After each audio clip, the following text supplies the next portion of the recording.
Hello everyone, I'm Dr. Anuj Chawla. I'm a foot and ankle specialist at Saksham Ortho.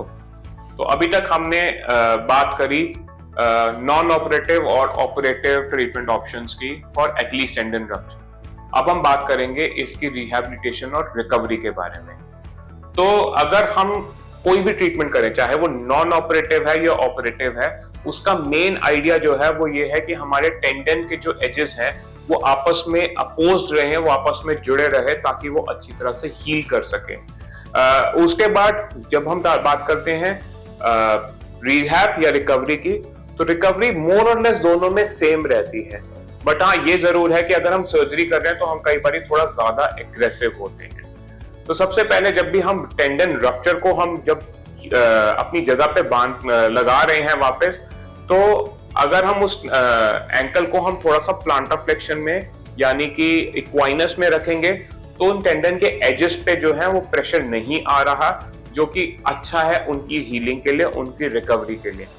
तो इसीलिए हम initially after any patient who underwent a rupture, हम initially एक plaster देते हैं जो कि या तो फुल कास्ट होगा in cases of non operative cases, या फिर एक कच्चा प्लास्टर या बैक स्लैब होगा in cases of operative, but वो रहेगा इक्वाइनस में।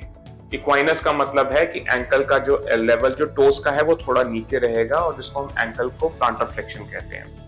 तो उसमें हम उसको रखते हैं, और ड्यूरिंग दिस पीरियड पेशेंट को उस पर वजन नहीं देना, शुरू में उसको रेस्ट करना है और एलिवेटेड रखना है पैर को। Elevation is even more important in surgical cases, क्योंकि हमारे को उसमें वुंड का बहुत ज्यादा ध्यान रखना होता है ताकि इन्फेक्शन या डिलेड वुंड हीलिंग ना हो। अगर पेशेंट की सर्जरी हुई है तो उसके बाद पेशेंट की रेगुलर ड्रेसिंग होगी डिपेंडिंग अपॉन किस तरीके की सर्जरी हुई है, और फाइनली टांके निकलते हैं 2 से 3 हफ्ते के बाद, डिपेंडिंग अपॉन कि पेशेंट की प्रोफाइल कैसी है, सर्जरी क्या हुई है और वुंड हीलिंग कैसे हो रही है। सो वंस 2 और 3 वीक्स हैव ऑलरेडी पास, हमारे स्टिचेस निकल गए हैं, तो फिर हम इसके बाद इस पेशेंट को एक बूट में देते हैं। बूट क्या होता है? बूट बेसिकली एक removable form of a cast है जिसके अंदर हम हवा भर सकते हैं, जिसको लेमैन टर्म में कई लोग एयर कास्ट के नाम पे ही कहते हैं, but it's a long pneumatic walker boot. उस बूट में हम एडी के लेवल पे थोड़े से वेजेस लगा दे रहे हैं ताकि एडी हमेशा थोड़ी सी उठी रहे, तो जिसको हम कहते हैं हील वेजेस, और generally 20 to 30 degree of planter flexion में रखते हैं, जैसे कि पेशेंट एक हील्स पे चल रहा है उस तरीके से वॉक करता है। तो नॉर्मली इसके बाद हम पेशेंट्स को वॉक कराना शुरू कर देते हैं, चाहे हमने ऑपरेशन किया है या नहीं करा। एट अराउंड 3 वीक्स हम पेशेंट को वॉक कराना शुरू कर देते हैं with the help of that particular boot. Obviously rehab change होगा कई पेशेंट्स में डिपेंडिंग अपॉन कि आपके इंट्राऑपरेटिव फाइंडिंग्स क्या हैं, और केस टू केस बेसिस पे ये चीजें वेरी कर सकती है, but most of the times हम यही फॉलो करते हैं।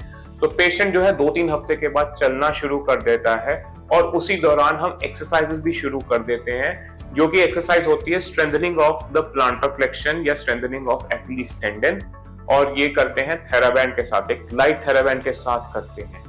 तो शुरू के 1.5 महीने तक हम यही रखते हैं, और जो वेज है वो धीरे धीरे करके हम निकालना शुरू कर देते हैं, ताकि जो एडी जो कि ऊपर की तरफ है वो धीरे धीरे करके ग्राउंड पे टच करने लगे या फुट एकदम न्यूट्रल हो जाए।